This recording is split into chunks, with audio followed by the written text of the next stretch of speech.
Bonjour à tous et bienvenue sur le podcast Élève-toi. Je suis Sophie, votre hôte, et aujourd'hui, j'ai le bonheur de recevoir Maïté de la Maison du Kiff.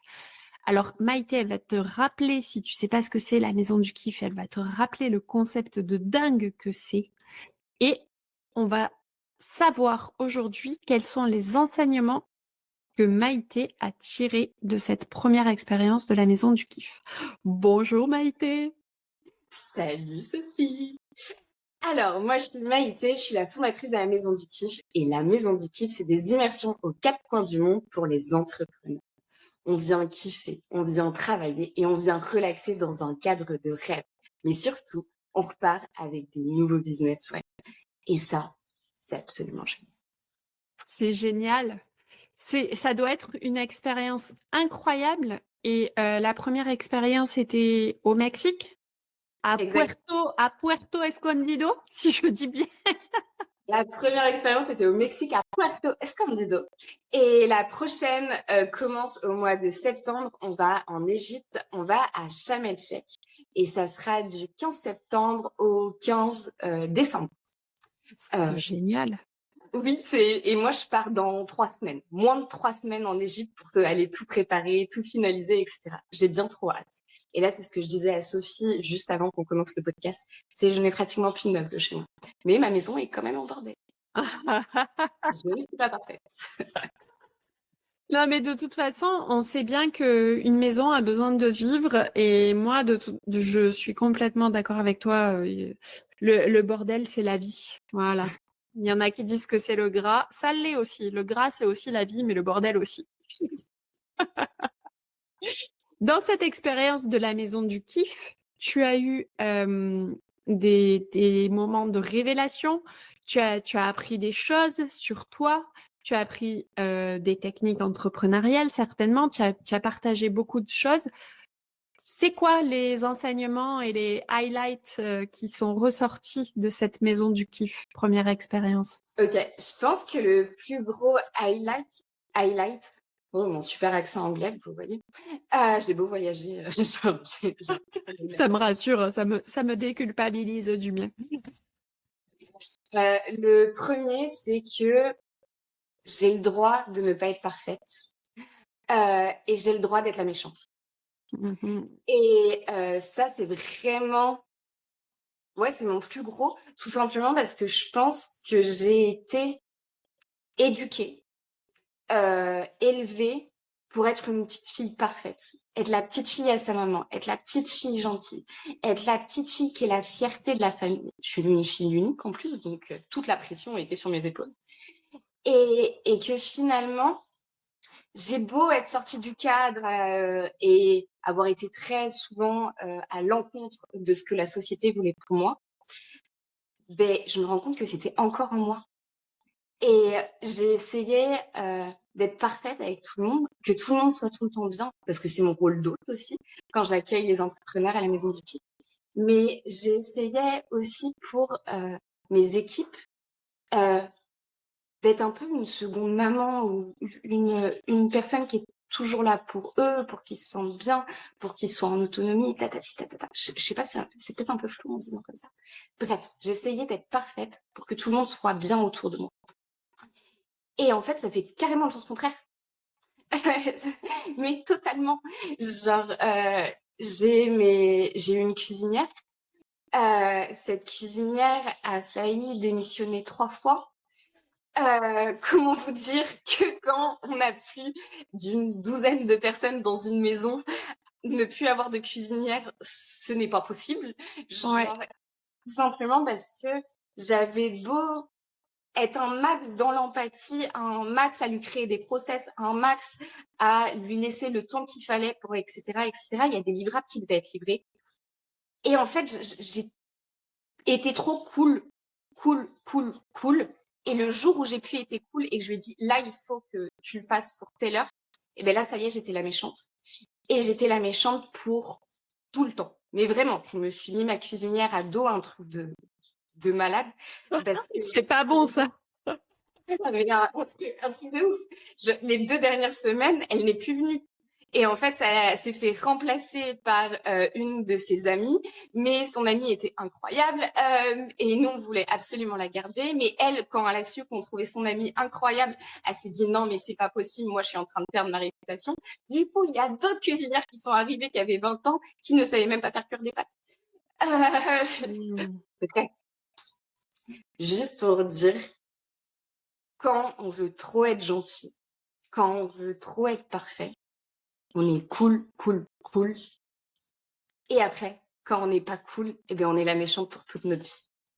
Ah oui, Et non, mais très clairement, c'est pas un défaut que de dire, à un moment donné, je crois que poser un cadre, c'est très sain. C'est sain pour la personne qui voit le cadre et qui se dit: «OK, est-ce que moi, je vais pouvoir rentrer là-dedans pour vraiment répondre à quelle est ma mission?» Mais si à un moment donné, tu mets pas une certaine distance et c'est pas se la péter, c'est pas se prendre pour qui tu es pas, c'est juste qu'à un moment donné, chacun son rôle et même dans une équipe de foot, il y a des règles, tu vois? Et surtout dans une équipe de foot. Donc dans une entreprise, c'est pareil. Mais en fait, la limite, c'est que quand tu es entrepreneur et qu'en plus sur un sujet aussi cool que la maison du kiff, sur quelque chose de vraiment, kiffant, on va le dire comme ça, beh, ça te paraît pas compatible, entre guillemets, d'aller mettre un cadre et d'être autoritaire. Sauf que cette autorité, elle est saine à cet endroit-là et elle doit y être. Et ça, clairement, quand c'est plus facile d'être très autoritaire et de descendre crescendo une fois que tu as la confiance que de faire le chemin inverse. Parce que ça envoie au cerveau un message tout à fait contraire de ce que tu as donné dès le départ. Et du coup, il y a une rupture de cohérence. Et comment tu as fait pour gérer cette rupture de cohérence et ces démissions à répétition? ok, il y a 2 points. Comment j'ai fait, c'est que je me suis vite remise en question. À savoir, tous les week-ends, je faisais un énorme bilan de toute ma semaine pour savoir qu'est-ce qui s'était bien passé et moins bien passé pour rebondir de semaine en semaine parce que c'était très intense. Donc ça m'a énormément aidé. Au bout d'un mois, c'est mon conjoint qui a pris le relais avec la cuisine. Tout simplement parce que moi, je n'étais plus capable de gérer ce stress-là. J'avais pour moi mis toutes les choses en place que je devais mettre en place pour l'accompagner de la meilleure des manières, mais je n'étais plus la bonne personne à ce moment-là et je n'avais plus l'énergie pour Mmh. être cette bonne personne-là. C'est Donc, important ça. c'est mon conjoint qui a pris le relais et ça m'a fait un bien fou. Lui n'a pas vécu sa meilleure vie, mais il a quand même tenu. Et ça, c'est comme ça que j'ai réussi à régler le problème de la cuisinière pour moi. Mais un point qui est très important, donc l'immersion se passait au Mexique et toute notre staff était mexicain. Mmh. Ça veut dire que d'une, il parlait espagnol et de deux, c'est une autre culture. Et en fait, moi, j'ai ramené ma culture française. Ça Ouais. veut dire qu'un lit, il est fait au carré. Quand on dit de faire la salle de bain, ta salle de bain, elle est propre, ton papier toilette, il est mis, ta serviette, elle est pliée. Je sais pas, dans ma famille, j'ai été élevée à ce que les choses, ça soit Mmh. net quand on accueille du monde. Et justement, être la personne parfaite. Être la femme au foyer parfaite quand tu accueilles du monde. Donc, en fait, c'est les consignes que j'avais données avec ma propre culture, tu vois. Et en fait, là, je me suis rendu compte que je me suis pas adaptée à eux. Je leur ai Mmh. imposé ma façon de faire. Donc, comme je disais, moi, je suis une meuf de process. J'ai créé des process. J'ai créé un document de 20 pages de process en espagnol. D'accord. Genre, quand je leur ai envoyé, elles ont appelé leur boss direct et en clair, elles se sont foutues de ma gueule. J'ai appris par la suite que c'était trop intense pour elles au Mexique, à savoir, ils sont très peace. Ils ont 2 heures de retard. 2 heures de retard, c'est normal. Arriver à l'heure, ce n'est pas normal. Mmh. Donc, le matin, elle devait commencer à 9 heures. En fait, elle a commencé que vers 10h30, 11 heures. Il y a plein de choses comme ça. Et en fait, je pense qu'il faut savoir s'adapter à la personne en face de soi, peu importe sa culture. Et ça, je l'ai compris après. Euh, Et que c'est ça le rôle d'un manager. C'est de pas imposer, c'est de s'adapter. Mmh. Voilà. Ouais, mais bon, après, il y a s'adapter et s'adapter. Moi, si je te dis rendez-vous à 9h et que tu arrives à 10h30, je suis plus là, hein. Et puis, tu auras qu'une occasion de te rattraper, quoi. Parce que clairement, ça m'aurait gavé, mais vite fait, bien fait. En plus, quand tu es à la première édition d'un projet hyper impactant tel que le tien, dans lequel, je rappelle, tu as embarqué ta famille, ton fils, Roméo, qu'on fait coucou à Roméo. Et honnêtement, je comprends bien que tu n'aies pas eu l'énergie de gérer ça. Parce que moi, je me serais transformée en Hulk à plusieurs reprises, je pense. Bah, à savoir, pendant 2 mois, j'ai bossé 7 jours sur 7, pas 24 heures sur 24, mais 14 heures sur 24 tous les jours. Les seuls moments où je travaillais pas, c'est quand je dormais, quoi. Donc, ça a été très intense. Donc, mon énergie, c'était hyper important que je la mette au bon endroit et c'est ce qui m'a fait faire des erreurs aussi. Juste, merde, je voulais rebondir sur un dernier point. Ah, attends, le Mexique, ça. On a perdu Maïté. À savoir, pourquoi je dis qu'il faut s'adapter un maximum, c'est car des fois, t'as pas le choix de tes équipes. Et là, en fait, j'avais pas le choix du staff de la maison. C'est pas moi qui ai embauché le staff de la maison. En fait, j'ai négocié dans les 15 000 euros de loyer de la maison, comme quoi le staff soit compris. Donc, j'avais une cuisinière, une femme de ménage et j'avais un jardinier. Et en fait, ce staff-là, je n'étais pas maître de le virer, ou je n'étais pas maître de donner des primes, ou je n'étais pas maître de pouvoir faire ce que je veux avec ce staff-là. Donc, je devais m'adapter à ce staff-là. Et c'est une erreur que je ne referai pas. En Égypte, là, on est déjà en train de regarder pour le staff, tu vois. Et c'est moi qui vais embaucher le staff, c'est moi qui va faire passer des entretiens. Et c'est moi qui formera la personne en fonction de mes propres exigences. Mais oui, clairement, parce que là, quand tu te retrouves dans un pays que tu connais pas, avec des personnes que tu connais pas et qui t'ont été entre guillemets imposées, sur le moment, tu penses faire une économie, mais en fait, cette économie-là, elle te coûte ta santé et ta santé mentale. Donc, Ah, totalement. ouais. Absolument, totalement.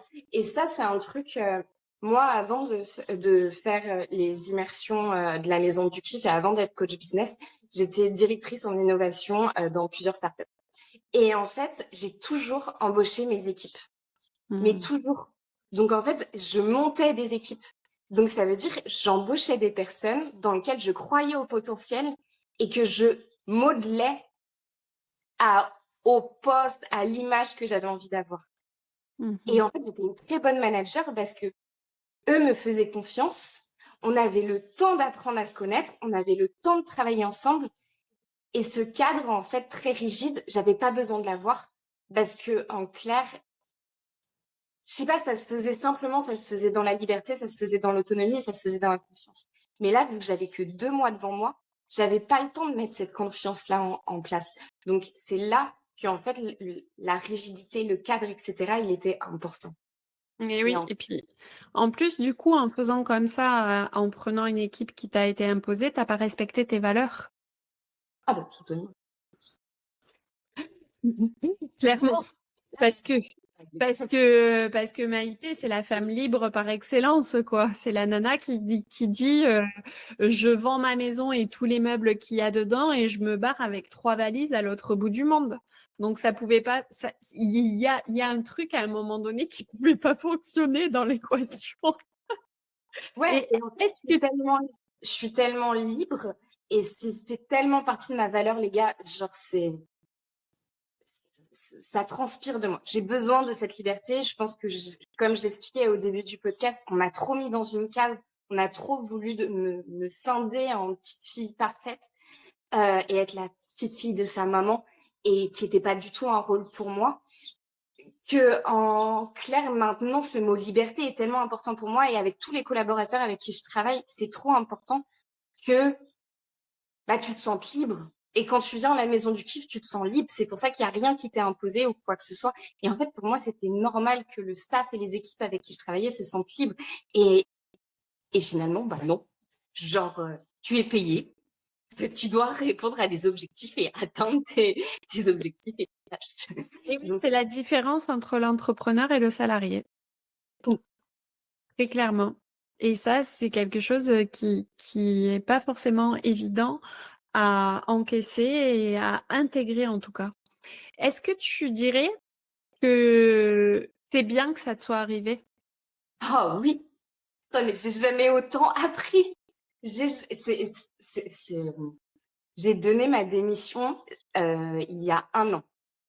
Il y a pratiquement 1 an, jour pour jour, j'ai donné ma démission. Et ce matin, au petit-déj, j'étais avec Guillaume, ça y est, ça fait 1 an. Et j'ai beaucoup moins gagné d'argent qu'en tant que directrice. Mais putain, les gars, mais j'ai tellement appris. Et j'ai encore plus appris au Mexique. C'était tellement 7 jours sur 7, 24 heures sur 24, que j'ai fait toutes mes erreurs. Genre, hyper rapidement. Mais genre, j'ai tellement évolué hyper rapidement aussi. Et j'en referai d'autres. Et je suis encore en train d'en faire après. Et Mais c'est oui, plus on les fait rapidement, plus on en prend conscience. Et il y a en prendre conscience et il y a les accepter. Parce ouais. qu'à la maison du kiff, il y a eu plusieurs fois où j'identifiais mes erreurs. J'étais, ouais, je te vois. Et je l'avais pas assimilé du tout. Ouais, et oui, Et ça, et oui, oui. c'est vraiment 2 choses différentes. Et c'est bien pour ça que là, maintenant, je gère plus aucune équipe à la maison du kiff. Genre, parce que je me suis réellement rendu compte, quand je suis rentrée à Montréal et que j'ai fait un gros bilan de la maison du kiff, que bah, le management, il est plus pour moi. Ça me prend trop d'énergie. Je suis OK d'être la mauvaise fille, la mauvaise femme, la mauvaise entrepreneur, d'être la mauvaise tout ça. Mais c'est pas le rôle que j'aime. Genre, je peux l'être, mais c'est pas le rôle que j'aime. Mm. Donc, maintenant, ce rôle-là, il sera à Guillaume, parce que Guillaume, c'est mon conjoint, parce que Guillaume, il n'est pas autant impliqué que moi dans la maison du kiff. Et donc, c'est comme si c'était un salarié de la maison du kiff. Donc, en fait, il est détaché par rapport aux objectifs. Donc, lui, en clair, c'est la bonne personne. Voilà. Ouais. Et c'est lui qui a pris le relais, donc tu as vu ce qu'il était capable aussi d'encaisser et de donner comme résultat par la suite. Et ça a été OK avec lui, donc ça a été la bonne. Il a trouvé sa place quelque part dans la maison du kiff avec parce qu'à la base c'est ton projet, tu l'as dit que au Oui. départ lui c'est la maison du kiff, c'était pas son projet du tout quoi. Donc et du coup bien évidemment qu'il faut qu'il s'implique dedans parce que il y vit dans la maison du kiff.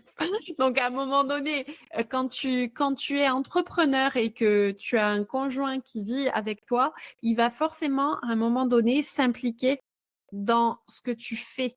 Parce qu'on n'est pas une commode, un meuble à tiroir, et on compartimente pas sa vie comme une commode. C'est impossible.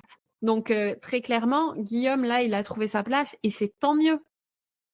Et moi, ce que je trouve encore plus magique, c'est qu'il a trouvé sa place et il a pris sa place et il a proposé. Genre, j'ai un mec on est à 2 énergies différentes. Moi, je suis très yang, lui, il est plutôt yin. Et ça veut dire que c'est quelqu'un qui est plus, comment dire? Posé. Posé. C'est un très Je cherchais l'inverse de toi, j'ai trouvé.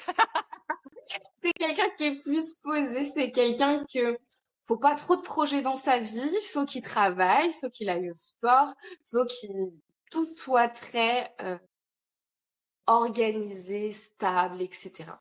C'est un mec extraordinaire. Mais voilà, et en fait, c'est pas souvent qu'il est force de proposition. Et là, c'est la première fois où en clair, il me dit: «Ouais, c'est bon, genre, je vois que tu as besoin d'aide, je peux prendre cette place-là et ça me fait plaisir de prendre cette place-là et d'avoir aussi un impact sur le projet». Et ça, c'est assez intéressant. Et un autre point qui est assez intéressant, c'est que j'ai ma meilleure amie, Marie, qui nous suit dans toutes nos aventures depuis 4 ans et qui nous rejoint partout dans le monde. Et cette année, bien sûr, elle a participé à la première Maison du Kiff. Et Marie, elle a vu tous les problèmes qu'il y a eu aussi. Et Marie, malgré le fait qu'il y avait des problèmes et que du coup, elle est proche de moi, donc je raconte tout, et ben elle-même m'a proposé son aide. Donc, on peut avoir cette posture de méchance, on peut avoir cette posture de pas parfaite, mais à côté de ça, les gens, quand ils vous aiment, ils vous proposent leur aide. Mmh. Et, et je sais pas si tu vois le sens derrière. Je vois le sens derrière et ce que je vois aussi, ce que je vois, c'est que c'est super parce que les gens t'aiment et du coup, ils sont force de proposition pour t'aider. Et il y a une autre problématique qui arrive derrière et qui n'est pas une problématique, mais qui est une occasion de grandir. C'est à quel moment tu sais que tu vas être capable d'accepter l'aide qu'on va te fournir. Ok. C'est un très bon point. Donc Marie, en fait, m'a proposé de travailler pour moi. Et j'imagine mon ego là, genre, ouais, il y a quelqu'un qui veut bosser, qui veut être salarié pour moi à l'année. Ma meilleure amie, j'ai genre, ouh, trop bien. Et en fait, là, je suis redescendue, j'ai analysé la situation, je me suis dit, oui, ça serait Marie est manager à la même réal dans tout ce qui est dessin animé. Elle a fait des dessins animés pour Netflix, pour Pixar, etc. C'est ouf. Mmh. Et en fait, Marie est une excellente manager et je pense que Marie, je vais l'embaucher en tant qu'OB. Mais en fait, j'attends un certain chiffre d'affaires pour pouvoir l'imbriquer là-dedans.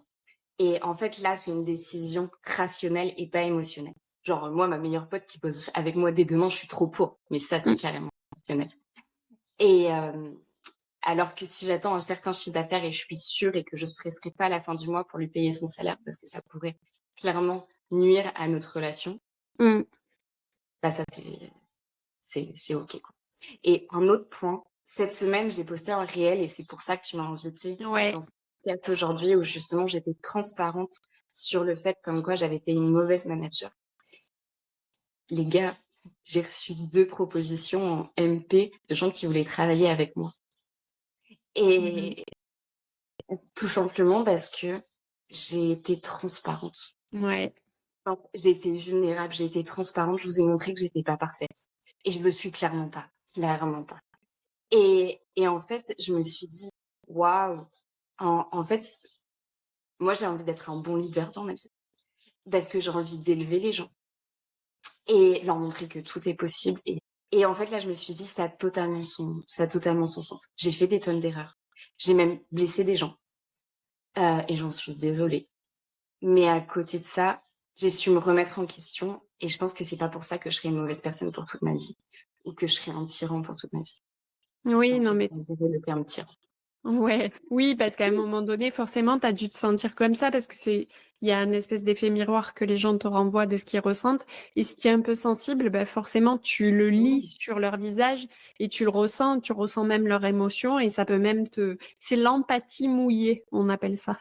C'est-à-dire que tu vas ressentir ce que la personne ressent et forcément, ça va te traverser et ça va te mettre mal. Mais là où effectivement, forcément, tu as reçu, par rapport au réel que tu as fait sur Instagram des propositions, c'est parce que tu as été authentique, mais aussi que tu as incarné cette authenticité. C'est-à-dire que tu as poussé le truc jusqu'à dire que c'était normal et qu'au final, tu comprenais ton patron, ton ancien patron et Et il y a peu de gens qui nous montrent sur Instagram ce que c'est la réalité que d'être coach, ce que c'est que la réalité d'être entrepreneur. Et on voit toujours une vie parfaite.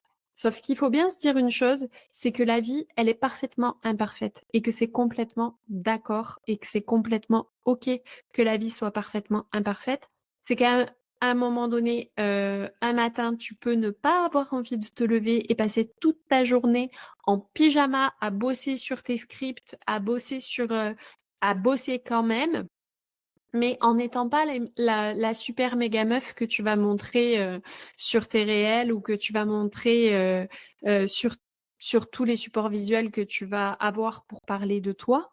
Et c'est complètement OK. Moi, je pense jamais à me filmer quand je suis au fond du trou. C'est pas un réflexe que j'ai. Voilà, je juge pas ceux qui le font, mais moi, quand je suis mal, je suis mal, hein. J'ai pas de réflexe de prendre mon iPhone et de dire attends 30 secondes, est-ce que je mets un filtre? Non, en général, quand je me sens comme une merde, je vais pas me filmer. Mais très clairement, je vais ensuite expliquer dans mes podcasts ou sur un réel qu'à un moment donné, la vie, elle n'est pas parfaite et que cette recherche constante du bonheur est un danger.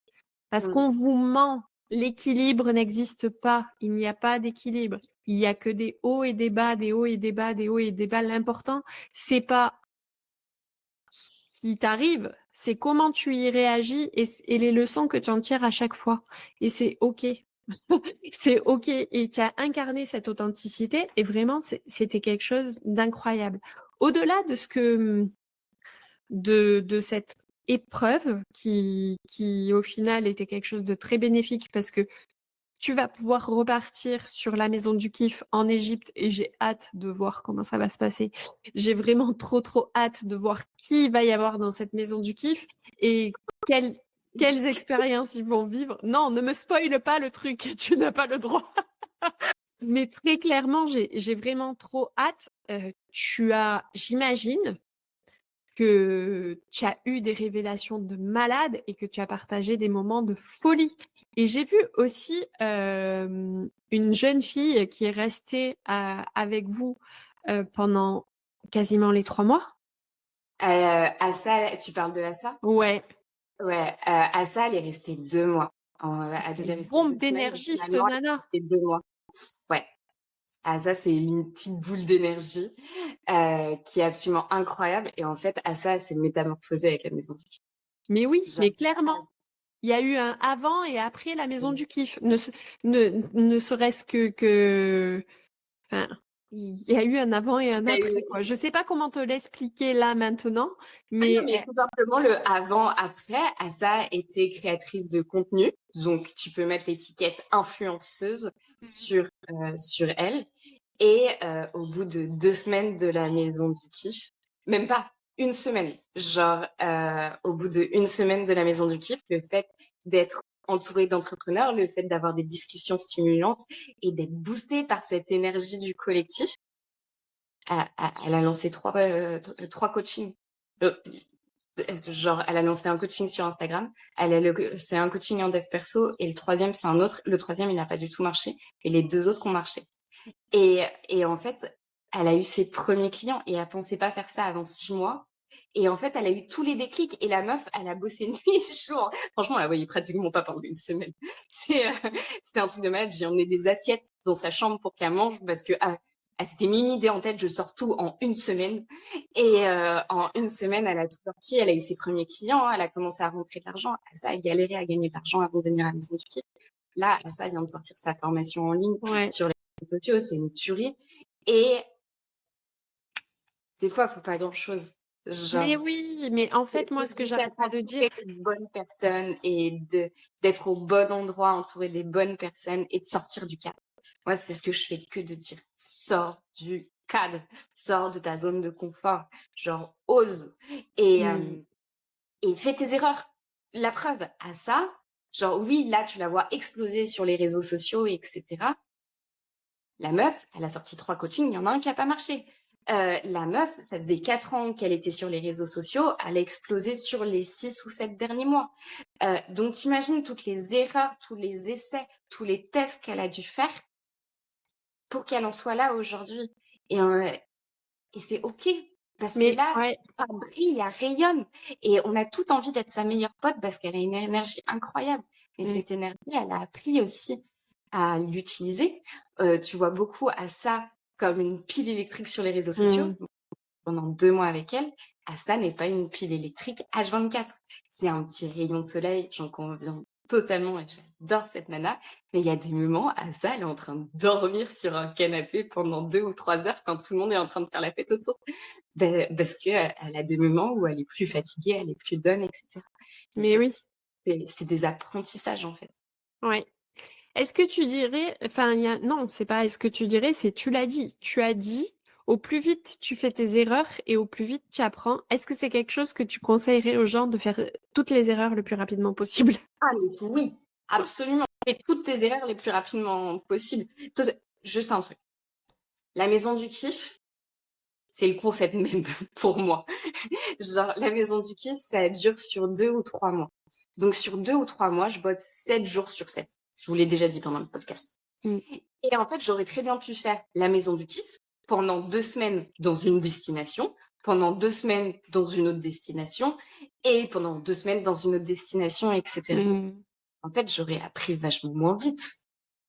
Genre, Oui. là, le fait d'avoir tout condensé en 2 ou 3 mois et d'avoir des nouvelles personnes qui arrivent toutes les 2 semaines, bah, en fait, c'est comme si là, j'avais déjà fait 4 ans de maison du kiff, quoi. Genre, c'est tellement des apprentissages constants parce qu'il y a d'autres personnalités, parce que il y a d'autres activités, parce il y a des couacs que j'aurais jamais imaginé de ma vie, parce que etc., etc.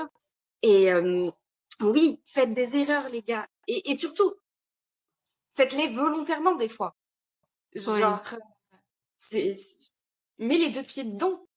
Et c'est là où la magie, elle arrive après. J'avais une discussion cette semaine avec une nana sur Insta, où justement, on parlait du fait d'oser et le fait d'oser aller affronter ses peurs, d'oser avoir une discussion avec quelqu'un. Mm. La discussion, l'avoir avec quelqu'un, ça se trouve, ça va se finir par un échec et la personne, elle va t'envoyer balader.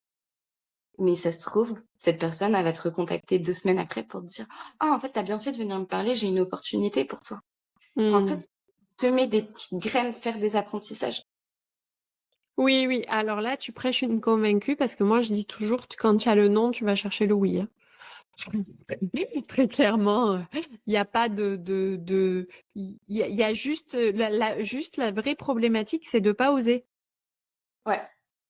Et puis c'est un truc qui va, moi je sais que si j'ose pas, ça va me bouffer, hein.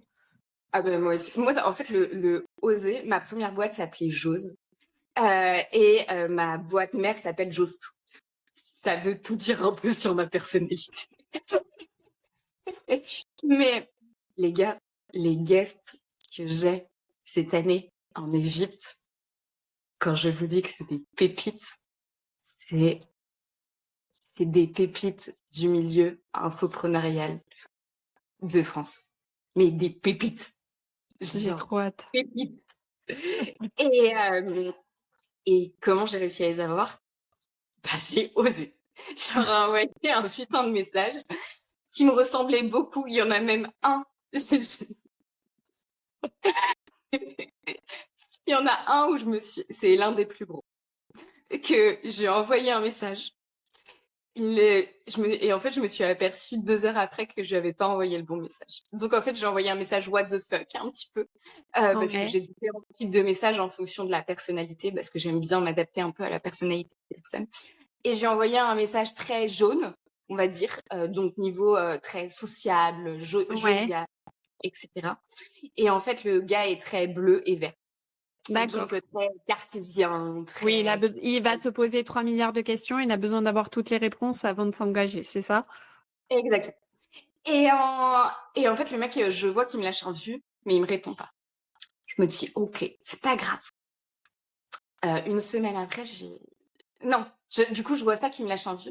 Et là, j'ai envoyé un message, je me rends compte de ma connerie, tu vois. Je me dis, je lâche rien. Et j'y mets, oui, je sais pas si t'as vu, mais Jupiter est mal aligné. Du coup, il y a des gros problèmes de communication en ce moment dans le monde. Donc voilà, ce qui vient d'arriver. Qu'est-ce que t'en penses? Tu vois, je suis encore plus rentrée dans ma connerie, mais je me suis dit, au pire, ça le fera rire. Ben oui. Oui, au pire, tu auras égayé sa journée, quoi. Il m'a lâché un vu, il m'a pas répondu. 2 semaines après, je me dis, je renvoie un message. Je dis, mais genre, est-ce que tu as eu le temps de lire mon message, etc. Et là, il me dit, ah, t'as bien fait de me réécrire, Maïté, j'ai entendu parler de toi dans ma formation. Il y a quelqu'un qui m'a parlé de la maison du kiff. Et là, je me suis dit, mais je connais la maison du kiff.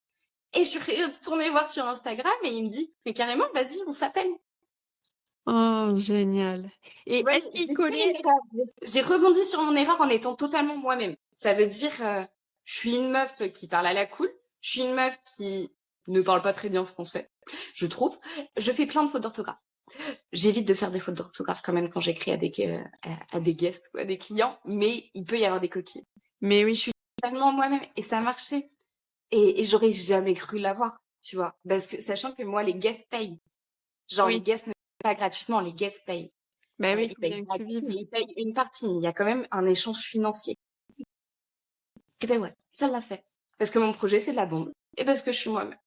Et Mais parce que oui, mais oui, mais clairement, oui, on est bien d'accord. Maïté, on arrive à la fin de ce podcast. On a délivré pas mal de conseils, pas mal de valeurs et beaucoup d'authenticité et d'énergie. Est-ce que tu aurais une dernière chose à dire pour clôturer ce podcast? Ouais, moi, l'intention que j'ai posée avant de venir sur ce podcast, c'était de vous passer le message comme quoi on n'est pas obligé d'être parfait. Mmh. Et on n'est pas obligé de rentrer dans la boîte que les autres nous donnent. Mmh. Et c'est OK d'être imparfaite et que si cette situation te va d'être imparfaite, sois imparfaite. Si cette situation ne te convient pas, ne le sois pas. Tu peux l'être à un moment T et le lendemain ne plus l'être. Juste sois toi-même et écoute-toi. C'est parfait, Maïté. C'est excellent. Je te remercie beaucoup, Maïté, d'avoir participé à ce podcast pour la deuxième fois. J'adore ton énergie. C'est pour ça que tu es encore là aujourd'hui.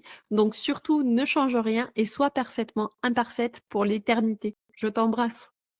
Bye bye! Bye.